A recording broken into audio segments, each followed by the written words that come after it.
Welcome to the wonderful world of Classic Banjo. We hope that you enjoy your time on classicbanjo.ning. In this section of the site you will find out more about a style of banjo playing from a bygone era, one that is now enjoying a renaissance among banjo players around the world. In our video tutorials we will be giving hints and showing techniques and exercises that will help those new and not so new to classic style learn to play classic fingerstyle banjo.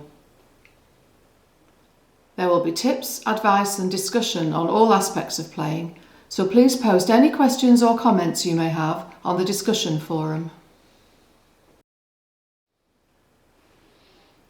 But first of all, here is a brief history of the origins of the classic style of banjo playing.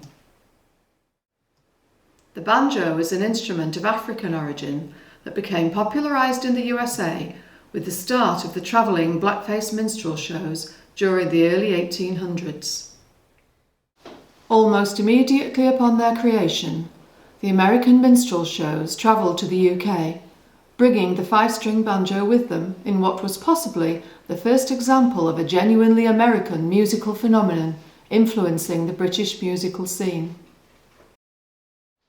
The first American banjoist to be heard in Britain is believed to be Joel Walker Sweeney, who was also probably the first white man to play the five-string banjo in America, having learned the technique from slaves on his father's farm in Virginia. He travelled on his own and with circuses throughout the southern USA as a blackface banjo player and singer. He was extremely important in popularising the banjo in the United States and in Britain when travelling with Sands Great American Circus. In the late 1840s, banjoist Frank B. Converse also travelled to the United Kingdom as part of a travelling minstrel show. On his return to the United States, Converse began to contribute to and compile banjo tutor books. In his 1865 tutor, Banjo Without a Master, he described new styles of solo banjo playing. These techniques were soon perfected and incorporated into the repertoire of many banjo players of the period. It could be argued that Frank Converse had the greatest effect on the development of a true classic style. Another American who brought a new guitar style of banjo playing to England in the 1860s was Charles E. Dobson, who joined Sam Hague's Georgia Minstrels in London in 1867 and also toured the provinces. Dobson was a skilled player playing many magnificent arrangements. In 1878, Horace Weston visited England.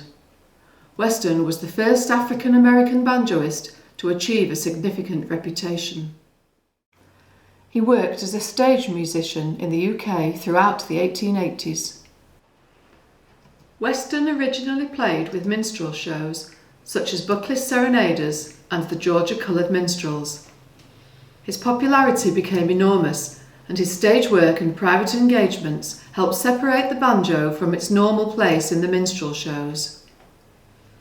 The new guitar style technique ultimately changed the nature of banjo playing in both countries. A whole new repertoire developed, including many arrangements of popular and classical music.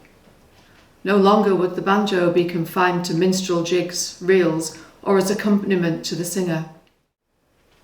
In 1881, three American banjoists, E.M. Hall and the brothers James and George Bowie, travelled to perform in the UK. Hall is said to have been the first to play banjo solos with orchestral accompaniment without blacking his face. He and the Bowie brothers were credited with raising the status of the banjo as a solo instrument and were described as the finest banjo soloists ever to play in England. The Bowie brothers decided to stay in England and James became a banjo teacher. He gave banjo lessons to the Prince of Wales, who was soon to become King Edward VII. Maybe as a result of this, the banjo became the craze of high society in England. Around this time, in both the USA and England, many banjo clubs and orchestras were formed, and it was rare to find a major city or institution without its own banjo orchestra. A particularly British phenomenon early in the 1890s that helped to boost the instrument's popularity was the formation of a troupe of banjo performers dressed in Pierrot costumes with white face makeup. Started by banjo teacher Clifford Essex, the Clifford Essex Pierrots were invited to play for the Prince of Wales and went on to become immensely popular, touring the country with their banjo shows. Many of the big-name professional banjo players of the classic banjo era played with the Pierrots. The greatest of British banjo players and the most prolific composer was Joe Morley, who played with the Pierrots for 13 years. He is, to this day, the most highly regarded of all classic banjo composers. There were many other fine banjoists recording at the same time, and Ollie Oakley is probably one of the most famous.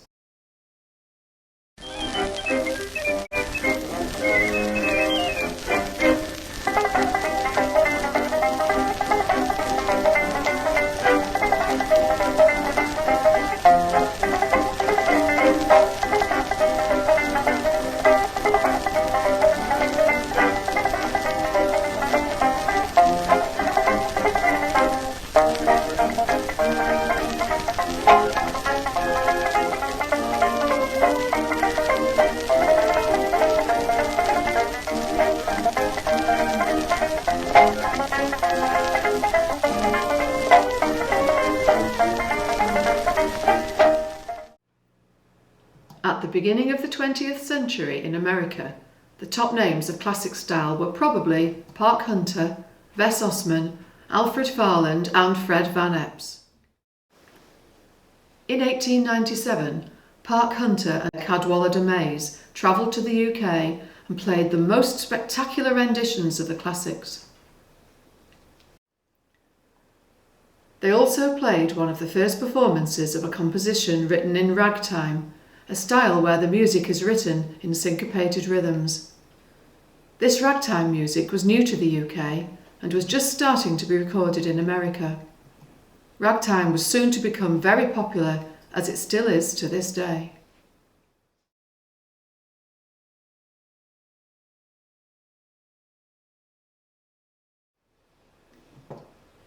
Wes Osman made 2 trips to the UK. Osman was a virtuoso of classic style banjo, and his playing brought audiences to their feet. He played mainly ragtime pieces, many of which became the most popular recordings of the time.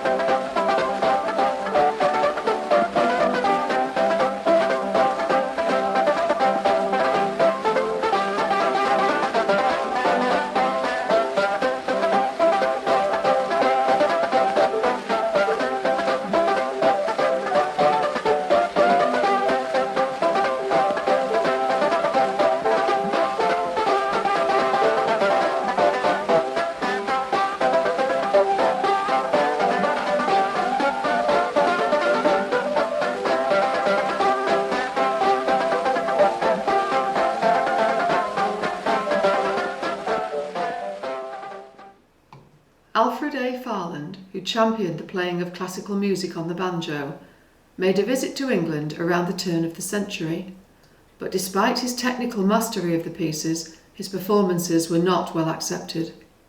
It appeared the music was just too highbrow for the banjo.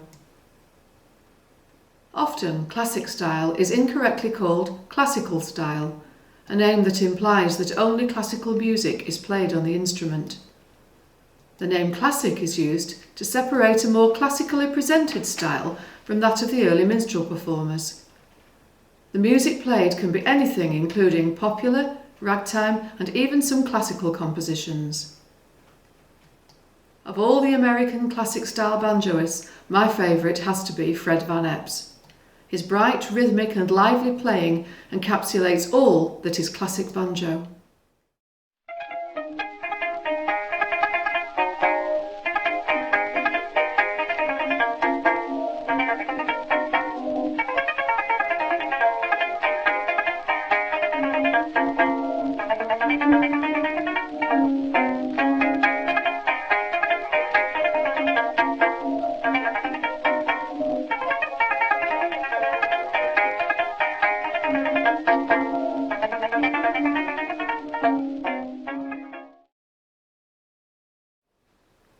From the 1920s, interest in and performances of classic banjo began to wane as the focus switched to plectrum and tenor banjo playing as required by the big bands.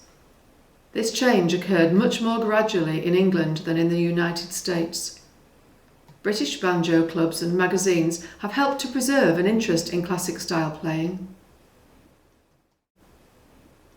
Most of the world's greatest players and composers since the 1920s to the modern day have been British.